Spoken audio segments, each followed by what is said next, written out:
ఛానలుకి స్వాగతం. ఈరోజు ఈ వీడియోలో మనం మేషరాశి వారి యొక్క జాతకం గురించి తెలుసుకుందాం. ముఖ్యంగా ఈ 2025వ సంవత్సరం ఫిబ్రవరి 7వ తేదీ శుక్రవారం యొక్క దినఫలాల ప్రకారం మీరు చెయ్యని తప్పుకు నిందలు పడే అవకాశాలు కనిపిస్తున్నాయి. ఎటువంటి నిందలు భరించాల్సి వస్తుంది, అలాగే ఈరోజు దినఫలాల్లో ఎటువంటి అనుకూల ఎటువంటి ప్రతికూల ఫలితాలు మీకు కనిపిస్తున్నాయి, ఈ పూర్తి అంశాలు అన్నీ కూడా ఈ రోజు ఈ వీడియోలో వివరంగా తెలుసుకుందాం. శ్రీ వారాహిదేవి జ్యోతిష్యాలయం పండిత్ పవన్ నంబూదిరి కేరళ తాంత్రిక్ గురువు గారు నంబర్ 1 వశీకరణ స్పెషలిస్ట్. విద్య, ఉద్యోగం, వ్యాపారం, పెళ్లి, ఆరోగ్యం, నాగదోషం, సంతానం, రాజకీయం, వామాచార దోషం, భార్యాభర్తల మధ్య గొడవలు, అత్తకోడళ్ల మధ్య గొడవలు, ప్రేమించి మోసపోవటం, స్త్రీ పురుషుల వశీకరణం, ధనం నిలబడలేకపోవటం, ఇటువంటి మీ ఏ సమస్యలకైనా 24 గంటల్లో పరిష్కారం లభించును.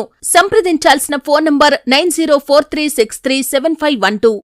వీడియోలోకి వెళ్లే ముందు మా చిన్న రిక్వెస్ట్ ఏంటంటే, ఇదివరకు మా ఛానల్ని మీరు సబ్స్క్రైబ్ చేసుకోనట్లయితే సబ్స్క్రైబ్ చేసుకోండి. అలాగే పక్కనే ఉన్న గంట సింబల్ మీద ఆల్ అప్డేట్స్ ని క్లిక్ చేయండి. అప్పుడే మేము అప్లోడ్ చేసే ప్రతి వీడియోకి మీకు నోటిఫికేషన్ అనేది వస్తుంది. ఇక వివరాల్లోకి వెళ్తే కనుక, మేషరాశి అనేది రాశి చక్రంలో మొదటి రాశి. అశ్విని నక్షత్రంలోని 1, 2, 3, 4 పాదాలు, భరణి నక్షత్రంలోని 1, 2, 3, 4 పాదాలు, కృత్తికా నక్షత్రం 1వ పాదంలో జన్మించిన వ్యక్తులు మేషరాశిగా వ్యవహరించబడతారు. ఈ రాశ్యాధిపతి కుజుడు లేదా మంగళుడు. ఈ మేషరాశి వారి యొక్క వ్యక్తిత్వాన్ని మనం గమనిస్తే కనుక చాలా మంచి మనస్తత్వాన్ని కలిగి ఉంటారు. ఇతరులకు సహాయం చేయటంలో ముందు వరుసలో ఉంటారు. కార్యరంగంలో దూకుడుగా వ్యవహరిస్తారు. కార్యదీక్ష, కార్యదక్షత కూడా ఉంటుంది. మంచి చెడు ఆలోచించిన తర్వాతే ఏ పనైనా సరే వీరు మొదలు పెడుతూ ఉంటారు. ముఖ్యంగా వీరి యొక్క జాతకం ప్రకారం చూస్తే ఫిబ్రవరి 7వ తేదీ శుక్రవారం రోజు దినఫలాల్లో చెయ్యని తప్పుకు ఒక నిందను భరించాల్సి వస్తుంది. అంటే ఇరుగు పొరుగు కుటుంబ సభ్యుల్లో ఒకరి గురించి ఒకరి దగ్గర మీరు నార్మల్ గా మాట్లాడతారు. అంటే ఏదైనా విషయంలో మీకు ఒక వ్యక్తిలో నచ్చని విషయం ఏదైతే ఉందో అది మరొక వ్యక్తితో షేర్ చేసుకుంటారు. అది కాస్త పెద్దగా మారుతుంది. అంటే మీరు ఎవరితో అయితే ఈ విషయం గురించి చెప్పారో వారు వెళ్లి ఎవరి గురించి అయితే చెప్పారో వారి దగ్గరికి వెళ్లి మీరు చెప్పిన విషయాన్ని వక్రీకరించి చెప్పి మీతో వారిని గొడవకి తీసుకుని వస్తారు. అనుకోని ఒక నిందను భరించాల్సి వస్తుంది. ఉద్యోగం చేసే వారికి కూడా ఉద్యోగం చేసే చోట ఈ విధంగా జరిగే అవకాశాలు ఉన్నాయి. కాబట్టి అనవసరమైన వాదనలకు, అనవసరమైన చర్చలకు ఈ రోజు దినఫలాల ప్రకారం మీరు ఎంత దూరంగా ఉంటే అంత ఉత్తమం. లేకపోతే కనుక నిందను భరించాల్సిన పరిస్థితి అయితే కనిపిస్తుంది. ఇక మేషరాశి వారికి మిగిలిన అంశాలు చూస్తే కనుక చాలా కాలం నుండి వదిలేసినటువంటి ఒక పనిని ఈ రోజు మీరు పూర్తి చేయగలుగుతారు. అలాగే చాలా రోజుల నుండి కలుసుకోవాలి అనుకుంటున్నటువంటి ఒక వ్యక్తిని కలుసుకునే అవకాశాలు కూడా కనిపిస్తున్నాయి. దూర ప్రయాణాలు చేసేవారికి అపరిచిత వ్యక్తుల వల్ల మోసం జరిగే ప్రమాదం కూడా కనిపిస్తుంది. కాబట్టి ఈ అంశంలో తగిన జాగ్రత్త ఖచ్చితంగా తీసుకోవాలి. మేషరాశి వారు దూర ప్రయాణాలు చేసే వ్యక్తులు ఎవరైతే ఉన్నారో మీరు ప్రయాణాలు చేసే విషయంలో ముఖ్యంగా ప్రభుత్వ, ప్రైవేట్ వాహనాలు ప్రయాణం చేస్తుంటే కనుక జాగ్రత్తగా ఉండండి.